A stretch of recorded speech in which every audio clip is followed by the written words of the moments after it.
Je veux être clair, si nous espérons que la raison reprendra ses droits, si nous devons absolument tout faire pour favoriser une solution diplomatique, nous avons tout autant le devoir de nous préparer à une crise longue, à accepter que les mesures que nous avons déjà prises et celles que nous pourrions prendre demain aient des conséquences potentielles. Le plan de résilience que je vous présente aujourd'hui a pour première priorité de protéger les ménages et les entreprises face aux conséquences immédiates du choc. J'ai annoncé samedi dernier un renforcement du bouclier tarifaire pour les ménages. Depuis la rentrée de septembre dernier, l'État a engagé près de 20 milliards d'euros pour maîtriser les impacts des hausses du prix de l'énergie.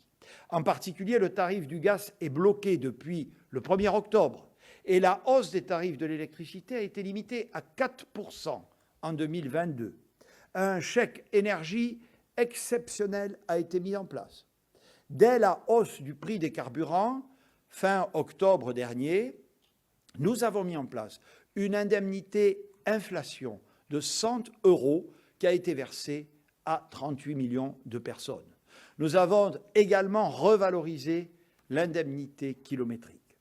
Chacun voit bien que, contrairement à ce que l'on entend parfois, l'État ne s'est pas ni de près ni de loin enrichi sur le dos des Français. Les dépenses engagées à ce jour, plus de 22 milliards d'euros pour protéger leur pouvoir d'achat, sont très supérieures au supplément de recettes fiscales liées à l'augmentation des prix qui a été de l'ordre de 4,5 milliards d'euros.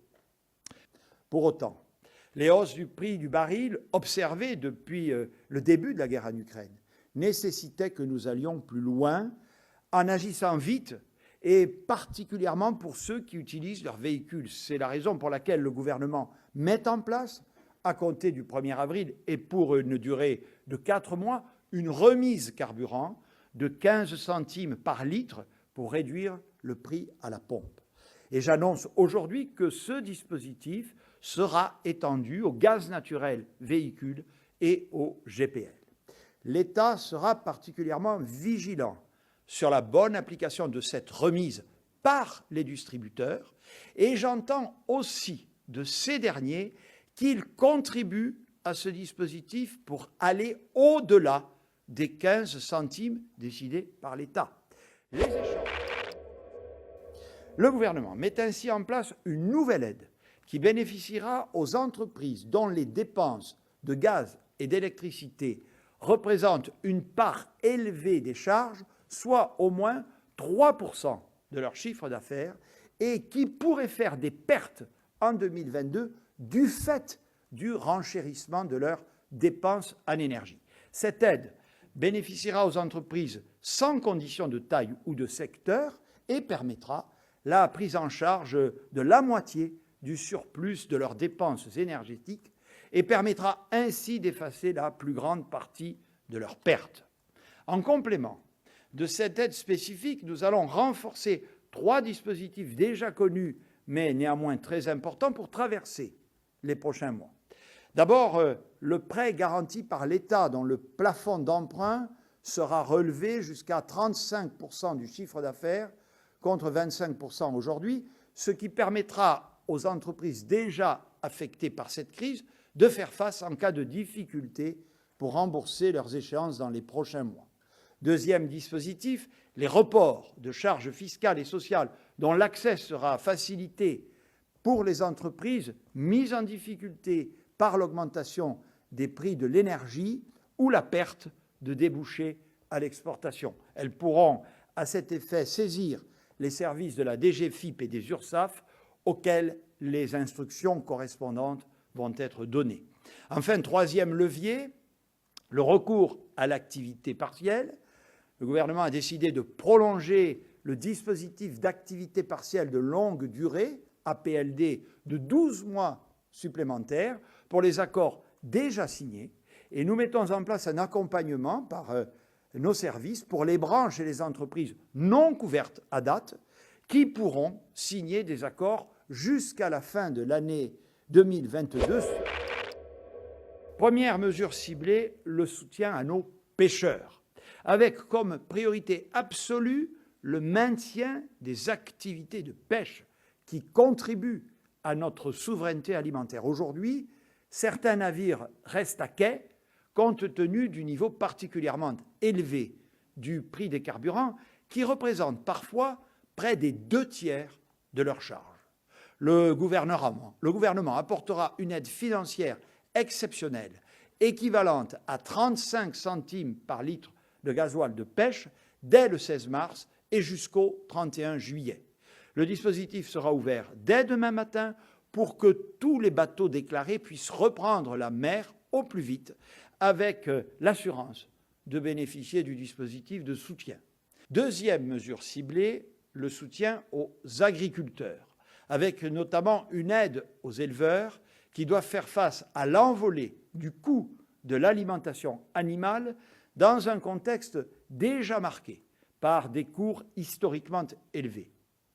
Cette aide transitoire sur une période de 4 mois va permettre de compenser les pertes des élevages le temps que les mécanismes des négociations commerciales, dont l'encadrement est aujourd'hui renforcé grâce à la loi Egalim 2, assurent la transmission à l'aval des hausses de coûts de production des produits.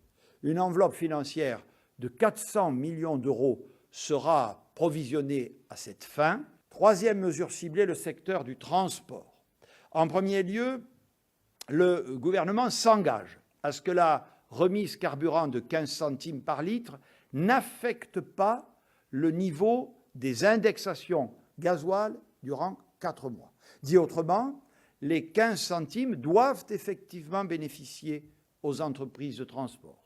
Cela représente une aide financière de près de 1 500 € sur le plein d'un camion sur 4 mois. Quatrième mesure ciblée, les dispositions pour le secteur du BTP, très impacté par la volatilité du prix des matériaux de construction ou des carburants.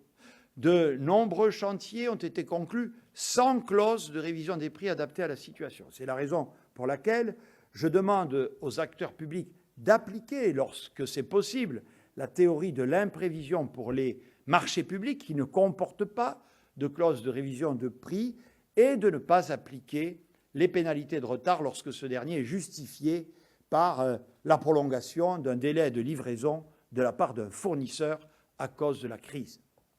Enfin, nous prévoyons un soutien spécifique aux exportateurs. Nous allons donc réactiver 2 dispositifs qui ont fait leurs preuves. D'une part, le chèque relance export et le chèque VIE. Nous mobiliserons également l'assurance prospection pour soutenir l'effort de réorientation de certaines exportations vers de nouveaux marchés et pour développer les prospects à l'export des entreprises.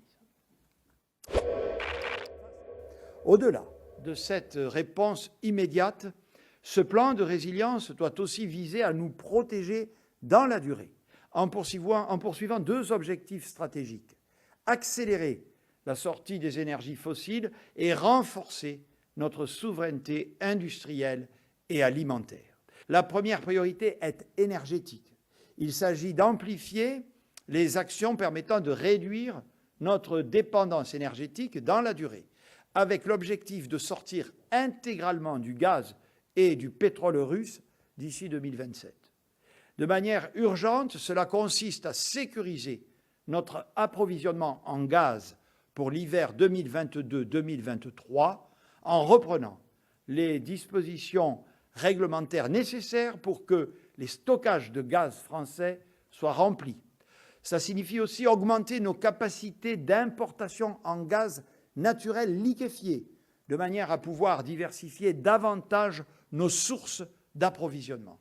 Accélérer le développement des énergies renouvelables, notamment le biogaz, mais également les énergies renouvelables électriques qui permettront d'éviter de brûler du gaz pour produire de l'électricité. Réduire notre consommation en gaz avec un renforcement des aides pour décarboner les réseaux de chaleur et pour favoriser les chaudières n'utilisant pas les énergies fossiles. Accélérer notre transition industrielle vers la décarbonation de nos transports et de notre industrie. C'est bon pour nos emplois industriels, c'est bon pour le climat. La seconde priorité porte sur notre souveraineté technologique, industrielle et alimentaire. Très concrètement, il s'agit d'accélérer la sécurisation de l'approvisionnement dans ce qu'on appelle les intrants critiques pour nos grandes filières industrielles, qu'il s'agisse du nickel, de l'aluminium, du cuivre, du titane, mais aussi aux produits nécessaires au secteur de l'agriculture et de l'agroalimentaire. Il nous faut développer précisément en matière alimentaire des sources d'approvisionnement alternatives et en particulier augmenter notre production. Sur tous ces sujets de souveraineté, les ministres compétents doivent, en lien étroit avec les filières, me faire des propositions opérationnelles rapidement. Parallèlement, il nous faut aussi simplifier nos procédures. Nous avons déjà commencé de le faire, mais il faut accélérer pour raccourcir nos délais et permettre le déploiement plus rapide des projets de production d'énergie ou d'intrants critiques sur notre sol.